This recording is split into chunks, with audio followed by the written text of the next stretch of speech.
pure and to practice these sorts of things. And so they had become sort of the police, in a sense, for ritual purity. And so we see them clashing with Jesus over these issues. And so chapter 7 begins now. When the Pharisees and some of the scribes who had come from Jerusalem gathered around him, they noticed that some of the disciples were eating with defiled hands, that is, without washing them. And I wonder if, and you see these kinds of conflicts in the other Gospels as well, and we're given a little more detail, but I sometimes wonder if Jesus invited these kind of confrontations.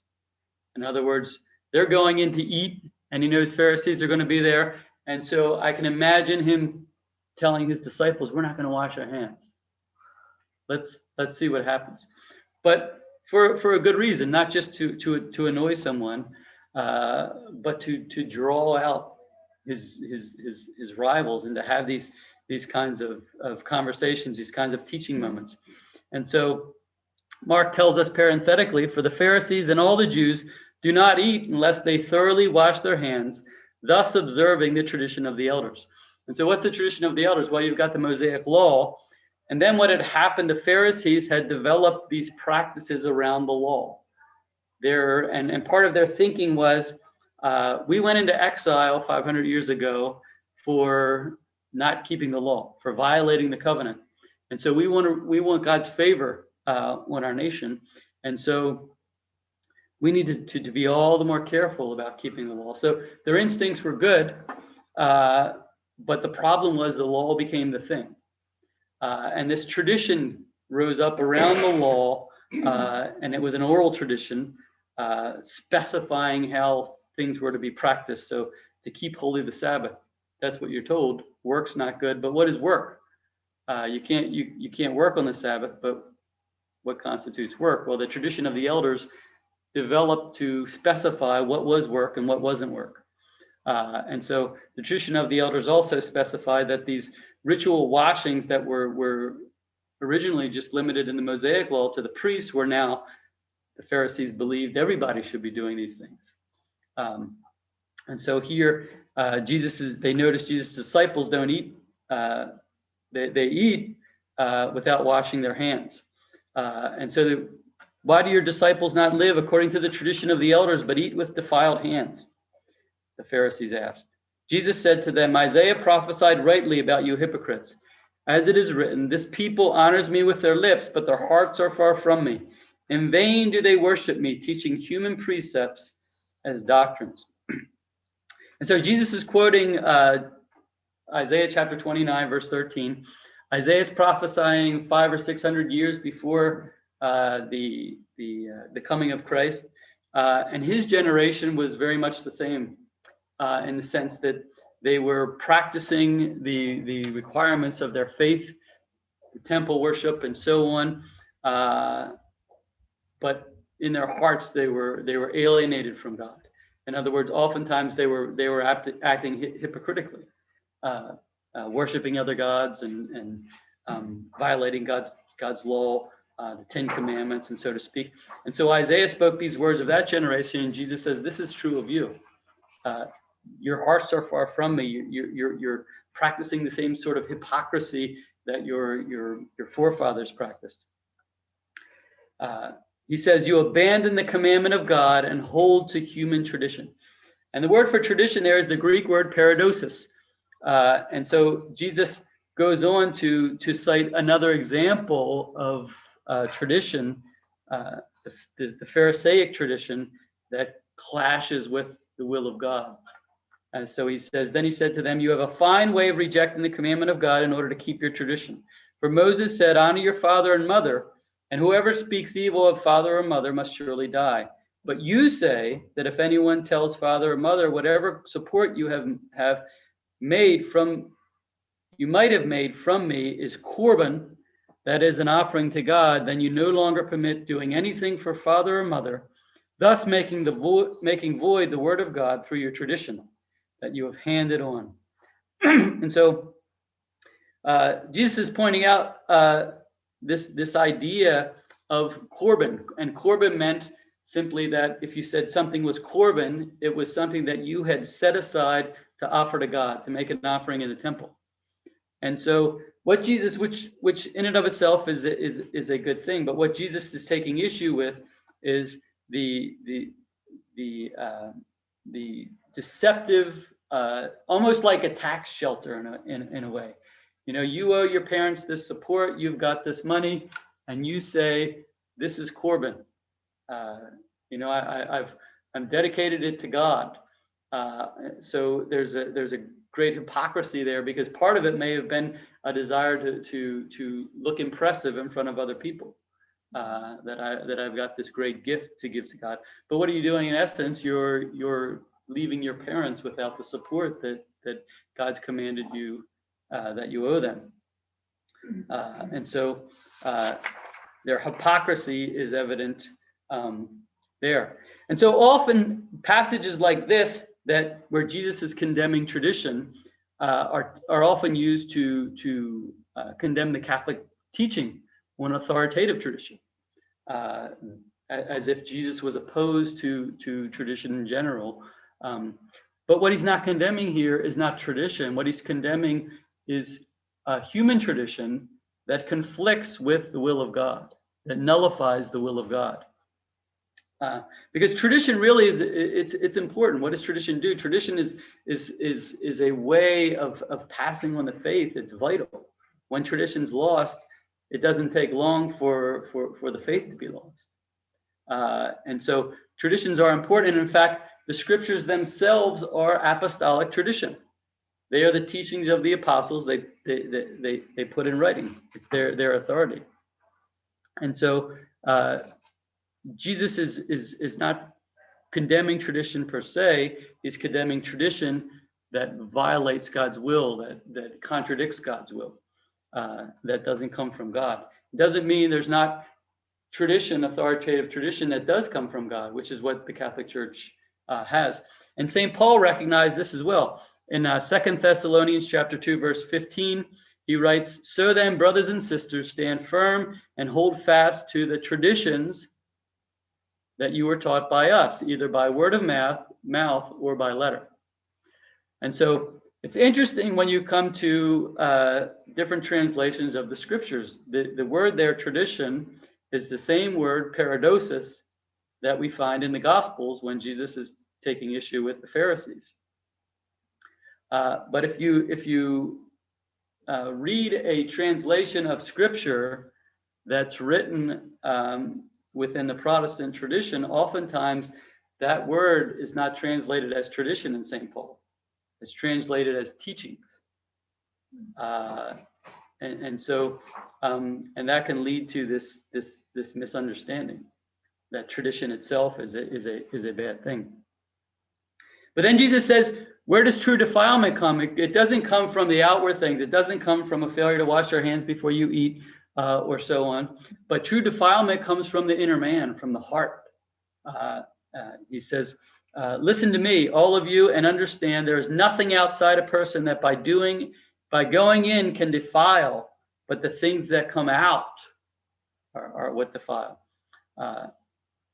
And so we're told when he had left the crowd and entered the house. And so again, you see this what seems to have happened often.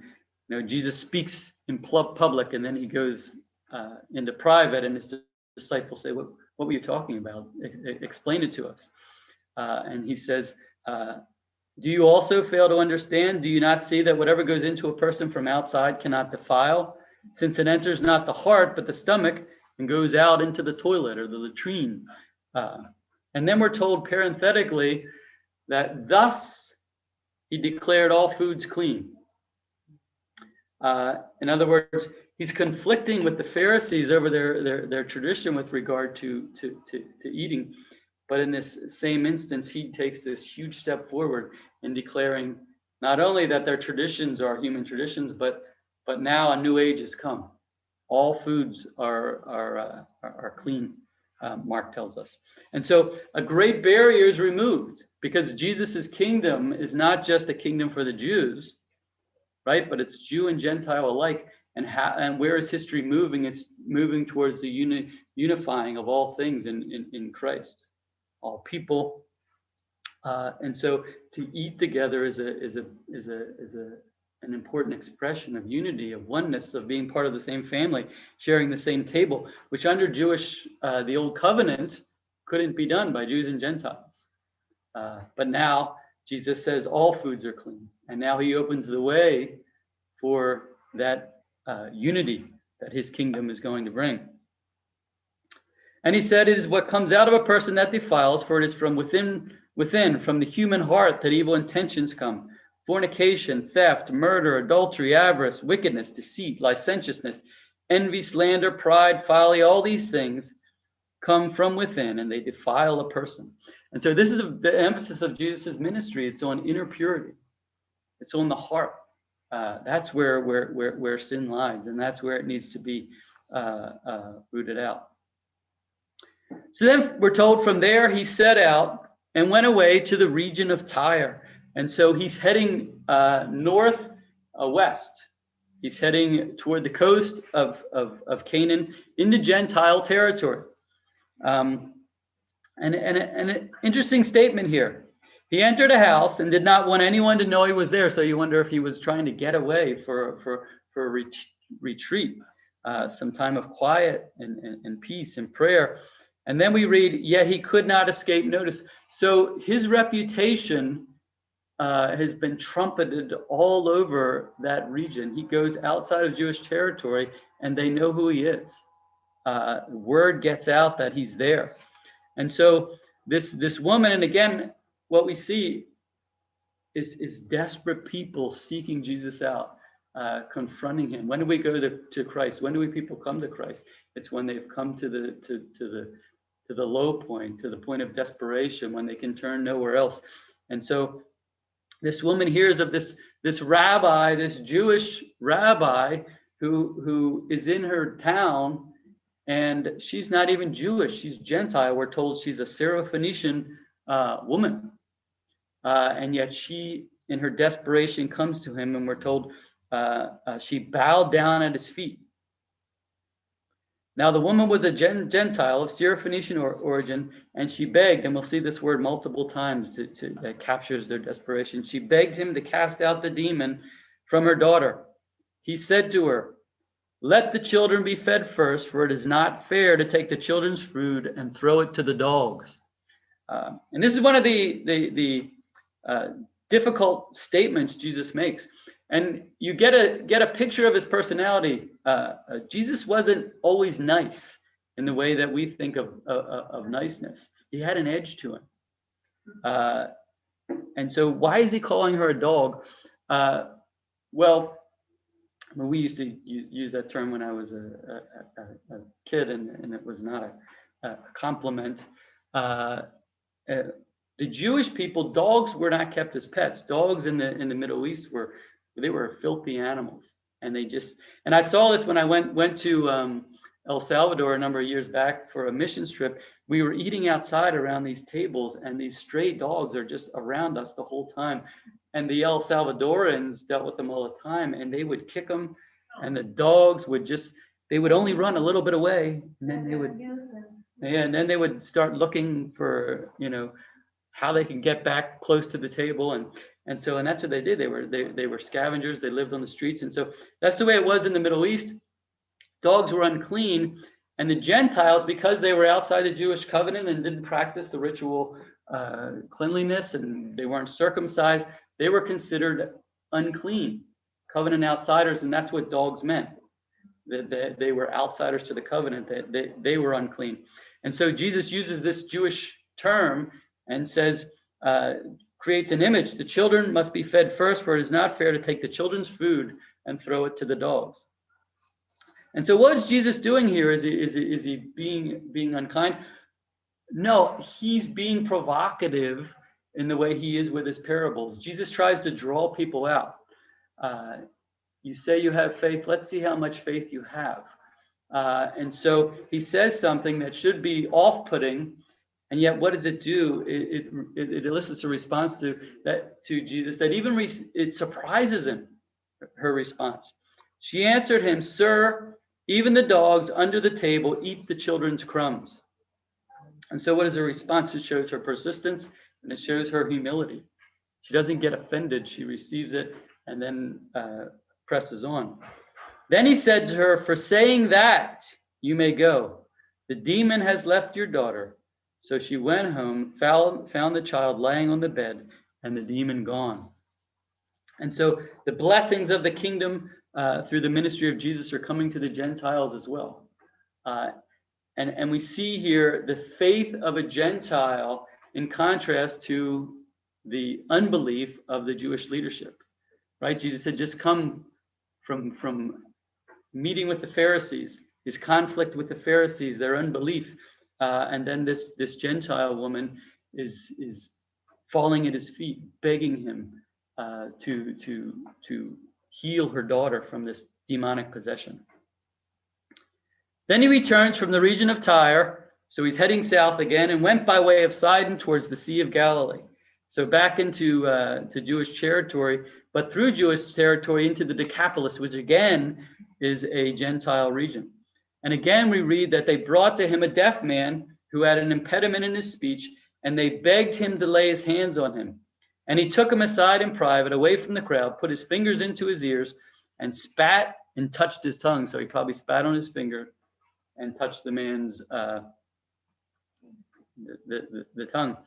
And we're not specified here, but if I've known a number of deaf people, and it affects their speech as well, because they can't hear, and so their intonation and things are off, as you know.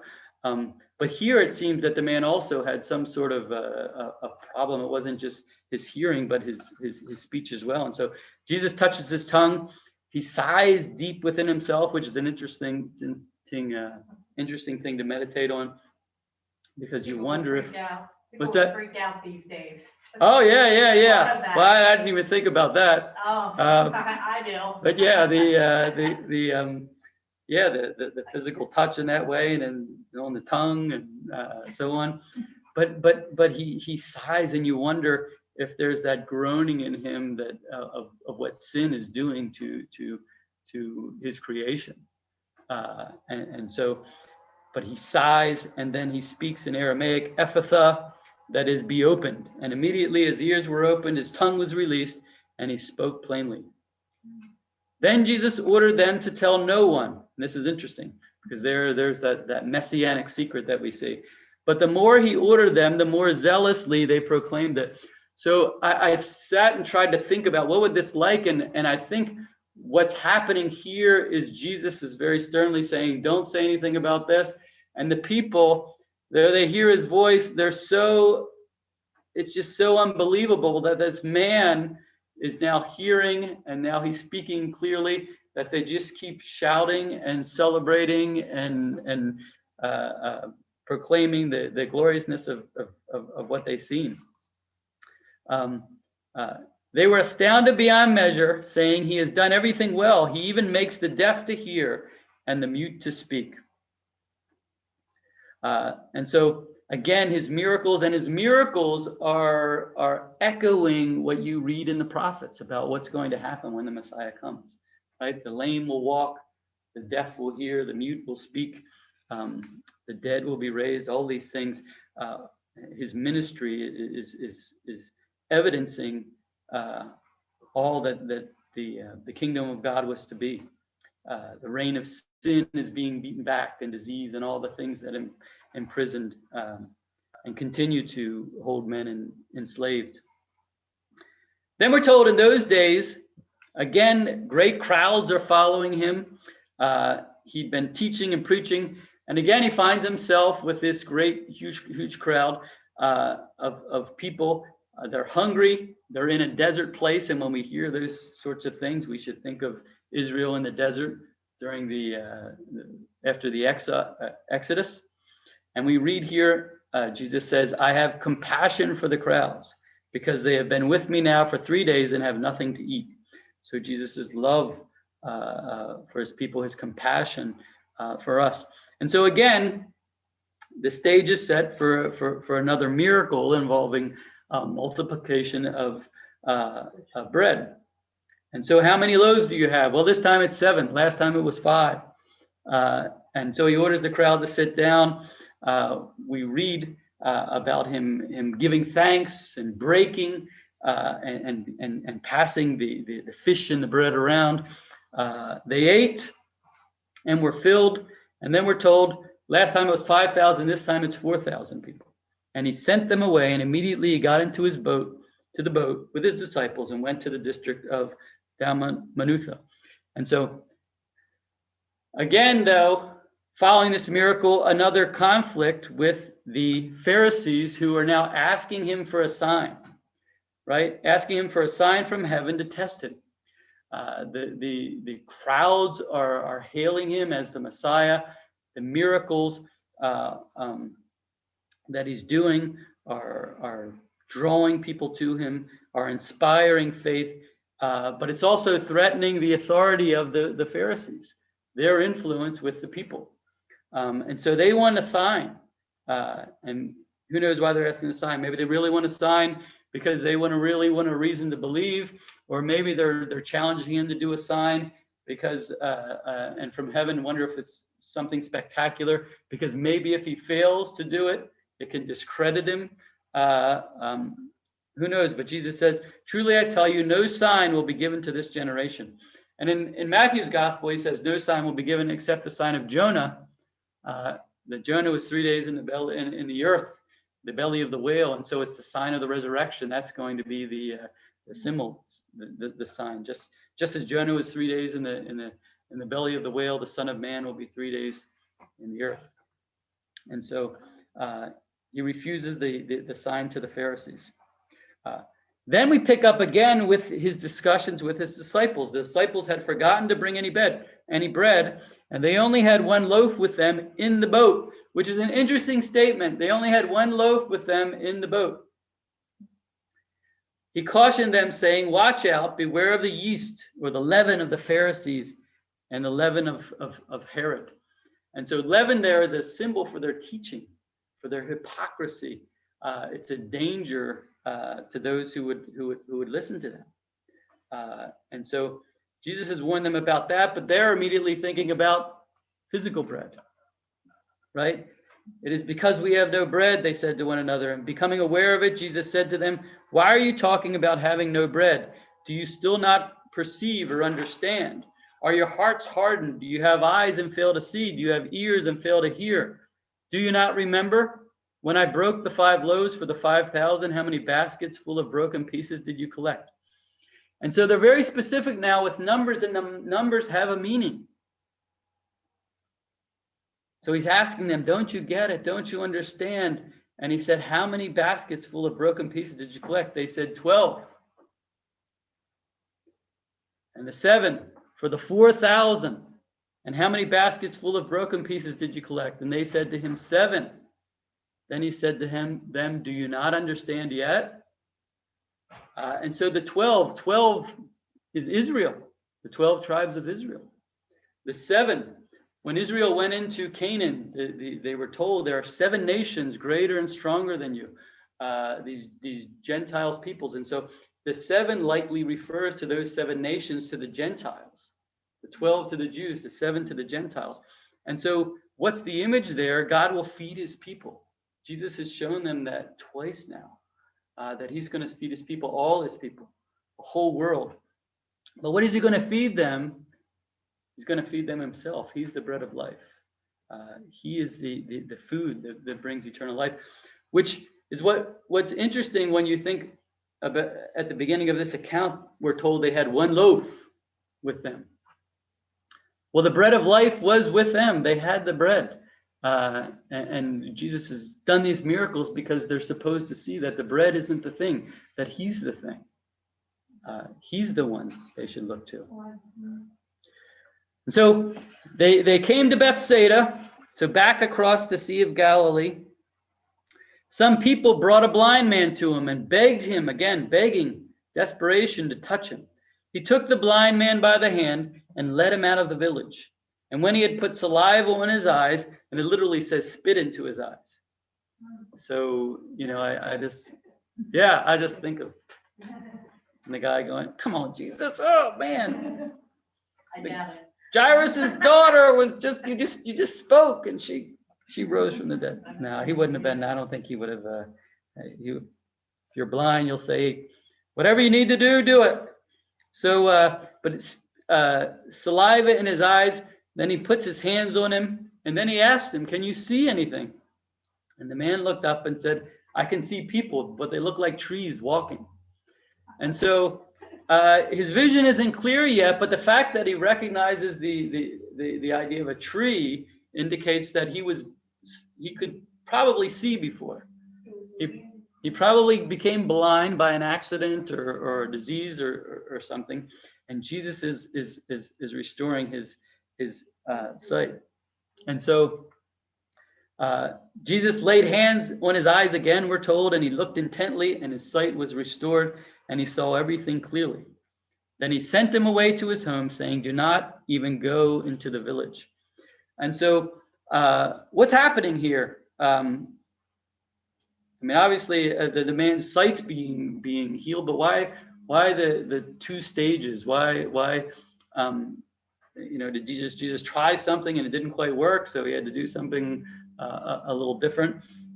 Well, Bishop Barron suggests that the man's blindness isn't just physical, but it's suggestive of spiritual blindness, and that spiritual blindness is something that often takes time. It's not gone in a moment. And so it takes time. It takes there's struggle involved.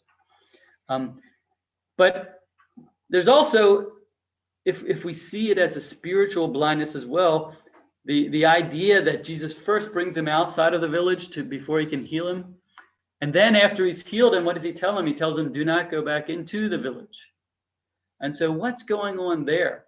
Well, one of the suggestions is that, and Bishop Barrett made this, and I thought this was interesting, that oftentimes our spiritual blindness comes from us surrendering to a collective consciousness, right? The world has a way of seeing and interpreting things, and it's very powerful. And when we experience conversion, when our eyes are opened, we're in a sense alien from the world, because we don't see as they see anymore. And so there could be some sense in which Jesus is saying, don't go back. Don't go back to the place that cultivated or fostered the blindness. Go home. His eyes have been opened, so don't return to that environment. Jesus went on with his disciples to the villages of Caesarea and Philippi. So he's heading now north again, not to the coast, but pretty much directly north. There was the three major bodies of water. If you can picture the map of Israel, you have the long hot dog shaped body of water called the Dead Sea. And then the Jordan River goes up to the Sea of Galilee, which is north of that. And then north of the Sea of Galilee is Lake Hula, or Huza. And that's the region where Caesarea Philippi is. And so it's an interesting place. It's a bit of an oasis. It's beautiful and lush. And so he takes his disciples there. And on the way, he asked his disciples, who do people say that I am? And they answered him, John the Baptist, and others Elijah, and still others one of the prophets. And so he asked them, but who do you say that I am? And Peter answered him, you are the Christ, is how most translations are, but that's just the Greek word for the anointed one, which is what Messiah means in Hebrew. And so Peter says, you are the Messiah. And immediately we read, and he sternly ordered them not to tell anyone about it.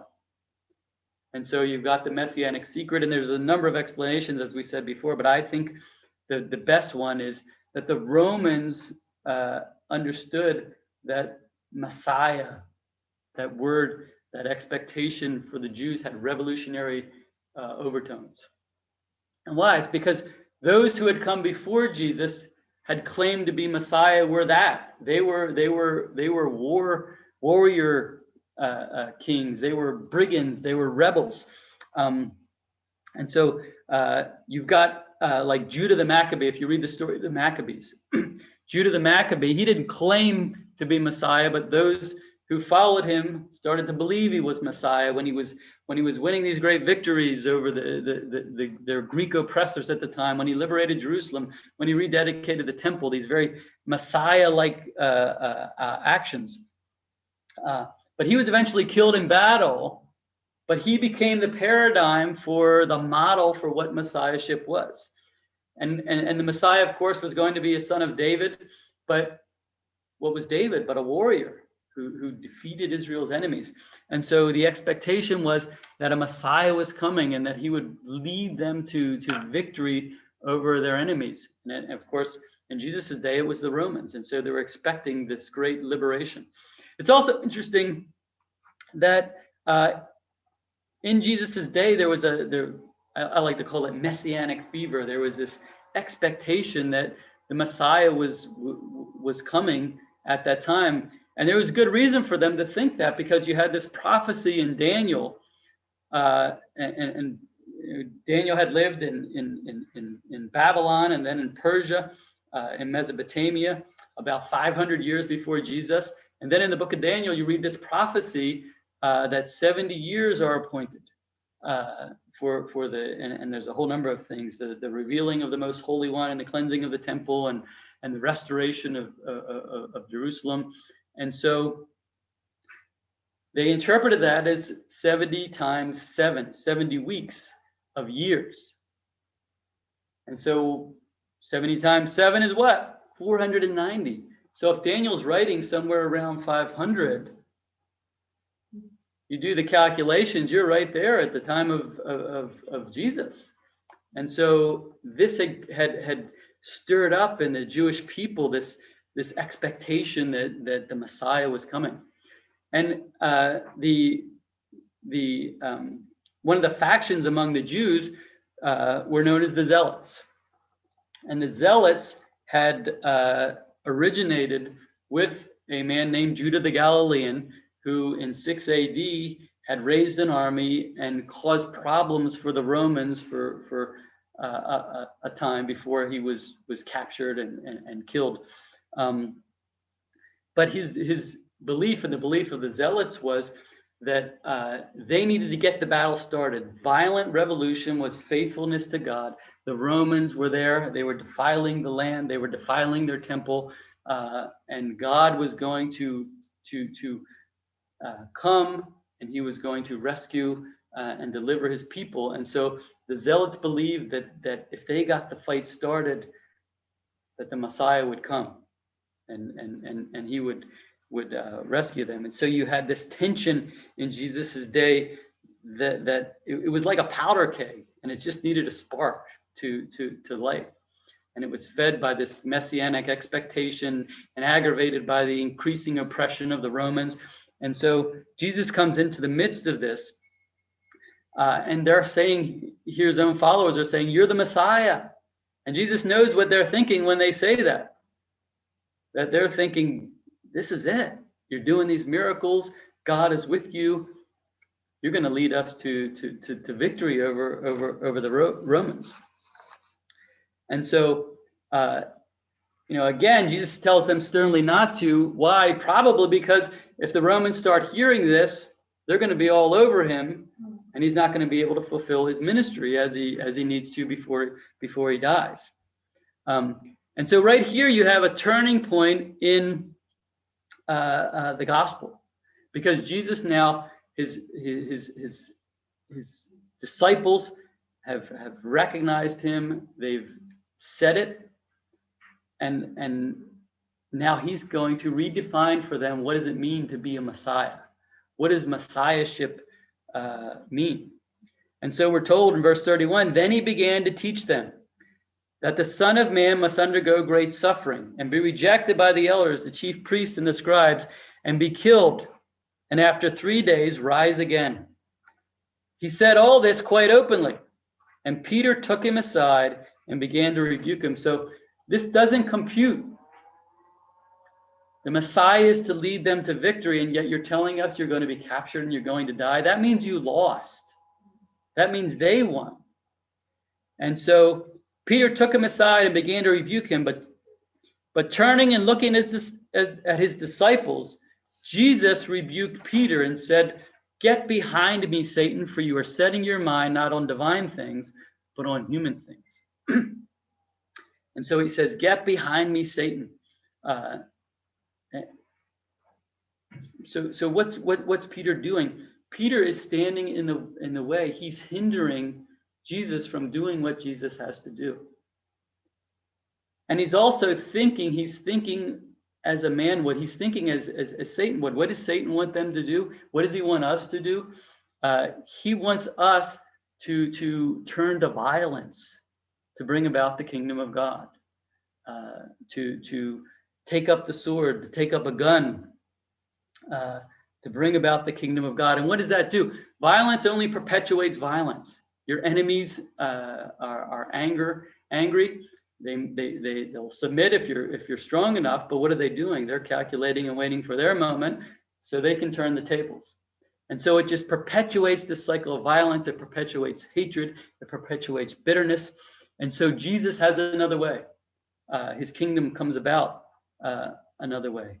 He says, he called the crowd with his disciples and said to them, "If any want to become my followers, let them deny themselves, take up their cross, and follow me." And it's interesting, when Jesus said to Peter, "Get behind me, Satan," get behind me is the word opiso in Greek.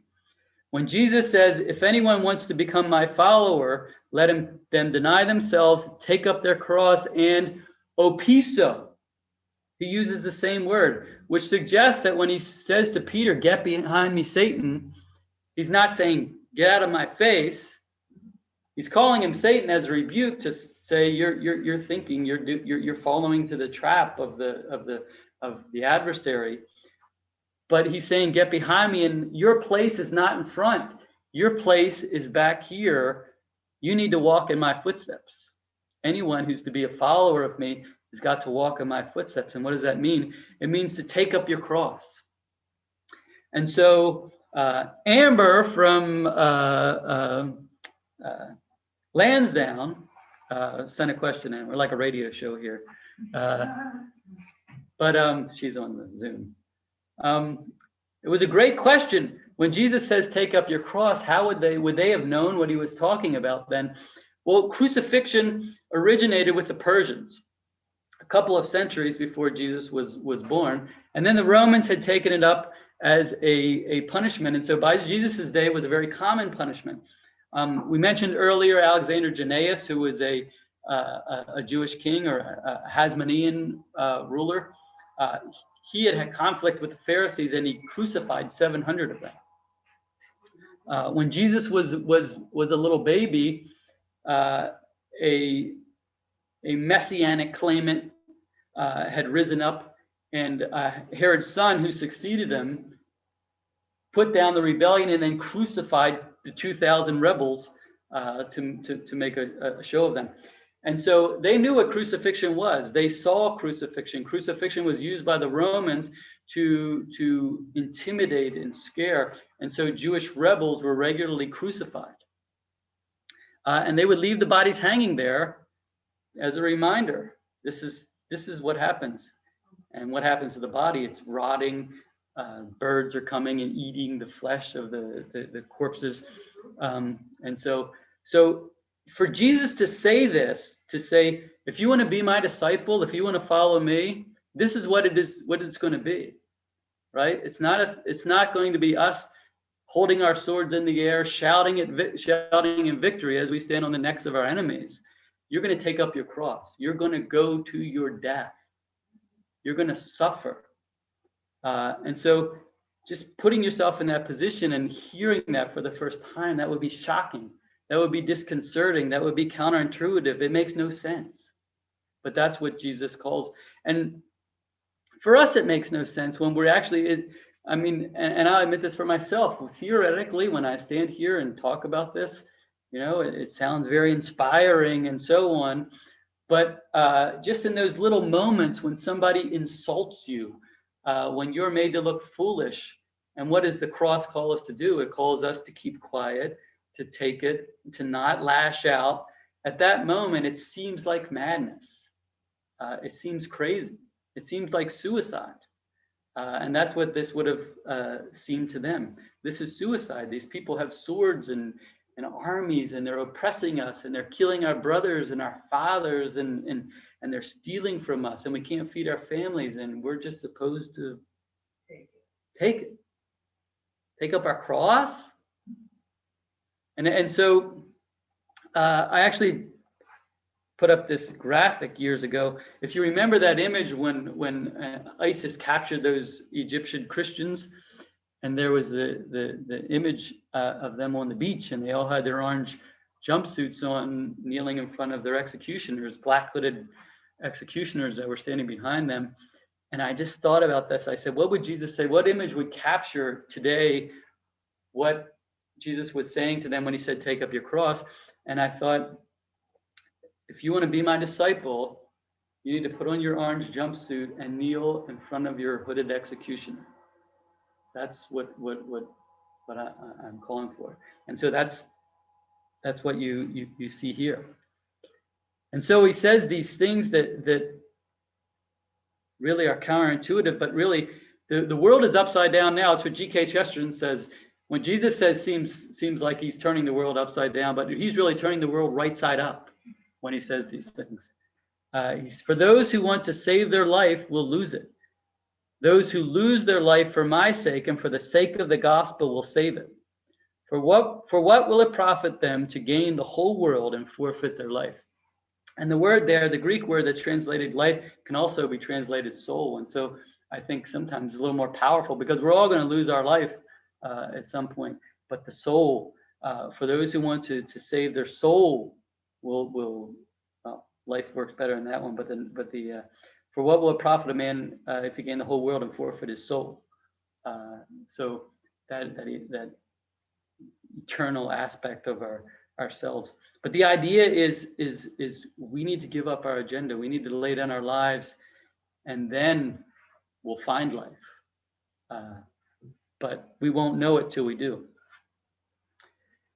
And then he goes on, indeed, what can they give in return for their life? Those who are ashamed of me and of my words in this adulterous and sinful generation, of them the Son of Man will also be ashamed when he comes in the glory of his Father with the holy angels.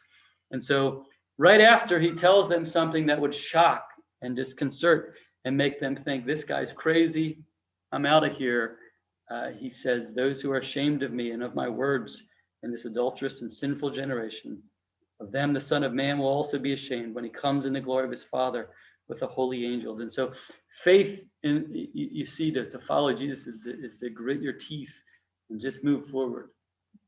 I don't know where this is going, but I'm moving forward. We'll see what happens. Okay, so turning point now. Jesus is going to start heading towards Jerusalem and the fateful confrontation. All right, any questions? When the people were following Jesus to wherever he was pretty much all the Hebrew people, all the Pharisees also, or that this woman from that was a Bitonia there? So, are you asking if they had disciples? No, I'm asking if the crowd, what was the crowd all about? Was it just Hebrews, people from the region, or the whole area? No, it seems to be there's Gentiles too, and the Gospels indicate that. Yeah. Pharisees and this and the other, the people that didn't believe, or that they have their own ways. It was not. Well, yeah, the Jesus seems to have had sort of a celebrity around him. In a good way. In other words, word had gotten out about who he was. He's doing these miracles. He's teaching. He loves. He's the people are desperate. They're hungry. So they're oppressed. Yeah, and Jerusalem was an international city, and around the Mediterranean world, there was a lot of trade going on. And so, it was largely a Jewish city, but the Romans were there and other peoples were there. So they had different beliefs then. They definitely have. Oh yeah, they were probably pagan in their beliefs, but there was also the Greeks and a lot of the Romans and those who weren't Jewish people were becoming disenchanted with their mythology. Hmm. They were beginning to see. I mean, if you remember studying it, it's like a grand soap opera, and it's really the gods are worse than people, and this so was over many years, right? yeah, exactly. And so in the age Jesus comes, and this is one of the things. There are a number of historical phenomenon that met right there at the time of Jesus.